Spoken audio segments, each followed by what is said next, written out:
One of the most spectacular feats that a work of fiction can achieve is creating an utterly awe-inspiring world. Building a world that is not only so interesting that it contains mystery and intrigue at every corner, surprising you with every new stylistic flair, but also one that stays faithful to itself, establishing a consistent feeling of immersion that never leaves until you peel your eyes away from the media after you're done watching. But most of all, once that screen turns to darkness, it's a world that still draws you in. Even when you're not watching, when you aren't thinking about it, the curiosities of a stunning fictional world pull you away from reality in a way that can't be replicated anywhere else. And among the best pieces of fiction to accomplish this daunting task of mastering world building, in my opinion, is Made in Abyss. The manga for Made in Abyss already feels different. Compared to the dark, straight lines and harsh shadows normalized in most manga, the art for Made in Abyss already sits in an entirely different echelon. Not necessarily better or worse, as all art is subjective, but more in tune with Made in Abyss's goal: to create a beautiful, flowing, and natural world.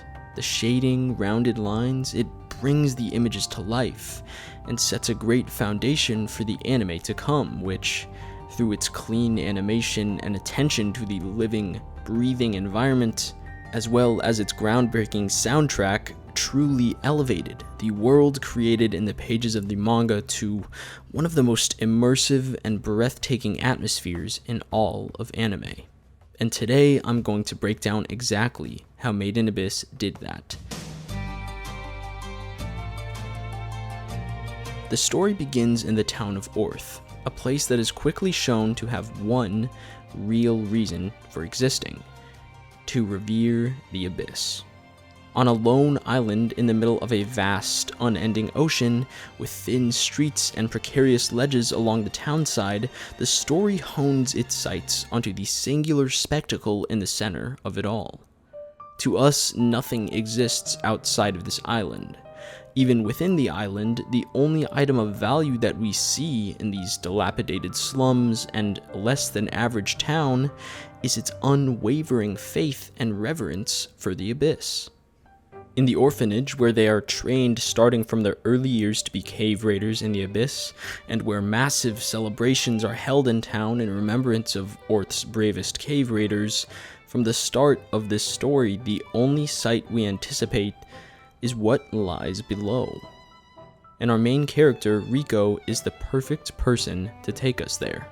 Riko is just a young girl who wants to descend to the deepest depths of the pit, a tale that not a single soul has come back and returned to tell. Armed with nothing more than her knowledge of many of the creatures and sentient beings within the Abyss and her insatiable curiosity, she acts as the perfect vehicle for us as an audience. It is her childlike naivety and endless desire to explore and descend further that drives us to want the same and go right alongside her. We are just as inexperienced and naked in this new world of the Abyss as she is. What lies below is an endless pool of worlds to see, places to be, and landscapes to run free. Or at least that's what it seems like.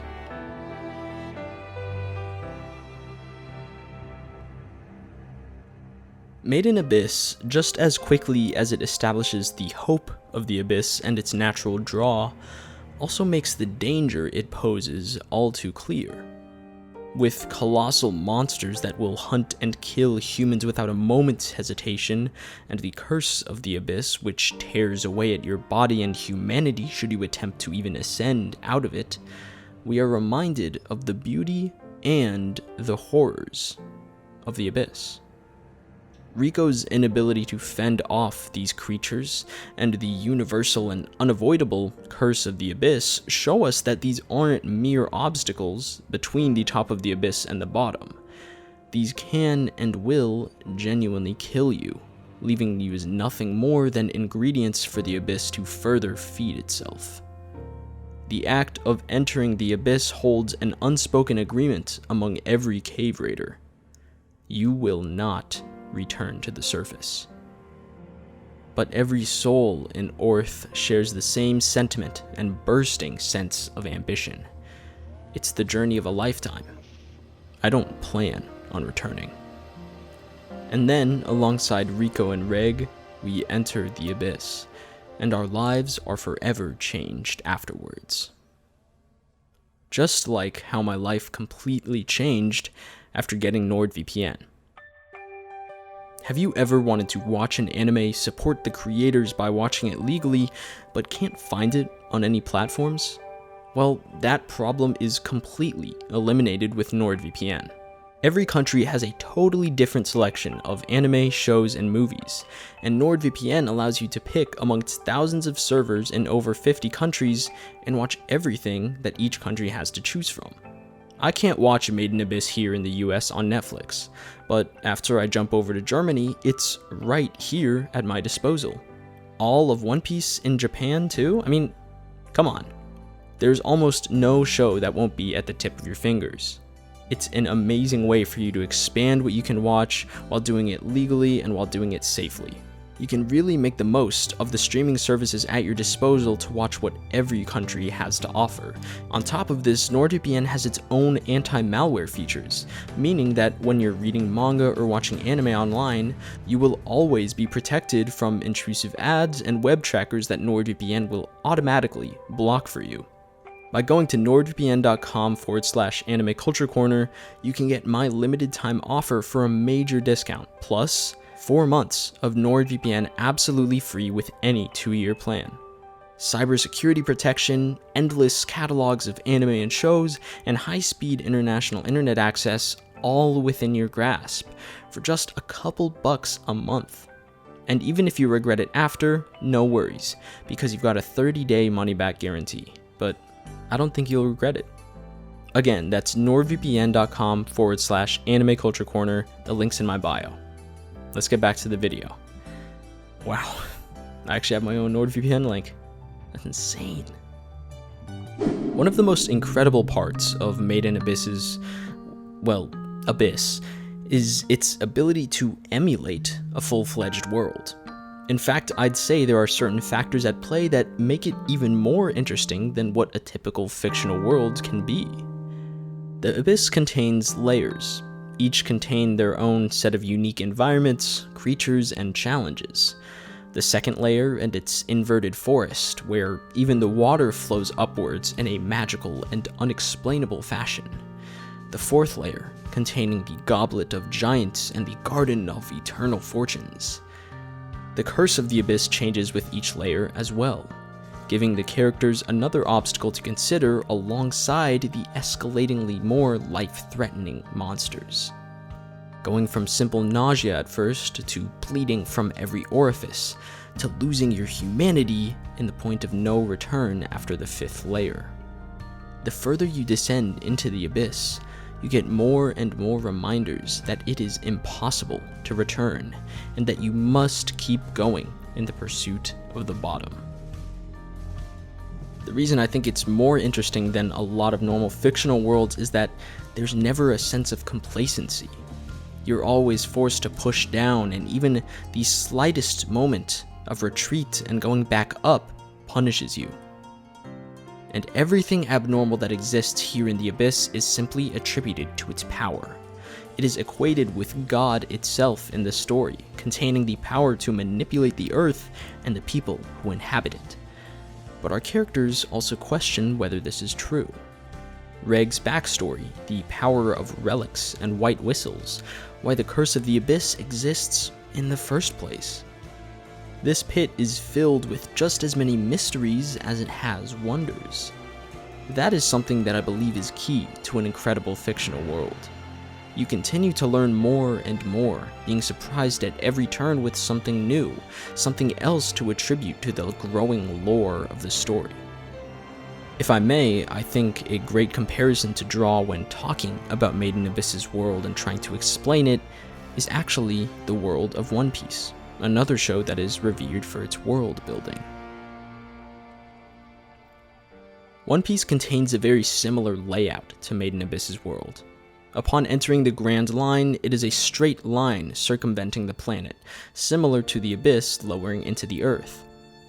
It also sets itself as a place of complete wonder, where no island is like the one before it, where you can sail from an island coated in snowy peaks to one covered in vast expanses of desert dunes. It also offers a feeling of surprise in the character's exploration of islands floating in the sky, and even some sunken underwater with fish people, as well as countless mysteries, as the questions surrounding the Void Century and the poneglyphs string our characters along vast conspiracies underlying the world of One Piece. Likewise, new and powerful enemies hide behind each corner, posing danger to our ambitious cast who must keep going forward. These two shows are defined by their feelings of wondrous unpredictability, all brought together to form a lone, single, and straightforward journey, to the end of the Grand Line, or to the bottom of the Abyss. Without the overarching and defined journey and destination, the story would surely get lost in its endless environments and worlds and lose that focus. In this way, it stays grounded and tied to a central idea. Likewise, the importance of the journey and gravity of this situation would also be undermined if there weren't genuine threats to their lives to face along the way. Imagine if Riko could just go back to the top of the pit with no consequences, if these monsters weren't life-threatening. Would that be rewarding? Most of all though, aside from the storytelling parts and the journey and all of that jargon, at the end of the day, the world of Made in Abyss is simply beautiful. When I first bore witness to Made in Abyss, every new environment within the show had me gawking. This is one of the few times where the animation truly brings out the manga's vision to an extent that really couldn't be accomplished on the pages, to a colorful, vibrant, and emotive reality. Smooth and flowy animation, accompanied by a real sense of scale and showing the sheer size of the world Riko and Reg are taking on as only young children. It makes for a stunning sight. And then, after you're seeing all of that, your ears get blessed too. Made in Abyss rightfully has an incredibly extensive soundtrack. After all, you need that when you have so many different kinds of environments and settings to handle. The dark, fear-inspiring lands to the curious and bright forests. The soundtrack uniquely handles these settings, the moods they invoke, and it never gets old. It has songs you might only hear once for a specific location, and then those that you might always hear. The ones that you will recognize long after you finish the show, that take you on a nostalgic trip back into the Abyss. I didn't explain much in the way of the story's plot because I wanted to avoid spoilers, but most of all because, frankly, they weren't really all that relevant. After all, the best part about an immersive world is that it can bring anyone into it with open arms. Any person watching or reading find themselves entranced. Even though Riko and Reg are the perfect characters to guide us through the Abyss, their inexperience seeping into us and really connecting us to their story, we could surely follow any character, and still be awed by the world surrounding them. Season 2 is airing now, and it might be the first time in a long time that I've been very, very excited to see what was in store. Make sure to check it out if you haven't already. It's amazing. Don't forget to click on the link in my description if you want to give NordVPN a try on a 2-year plan. I do genuinely recommend it. I think it's got so many uses regardless of what you want it for. As always, this has been the Anime Culture Corner. I hope you enjoyed the video. Don't forget to like and subscribe for future in-depth show, manga, and character analyses.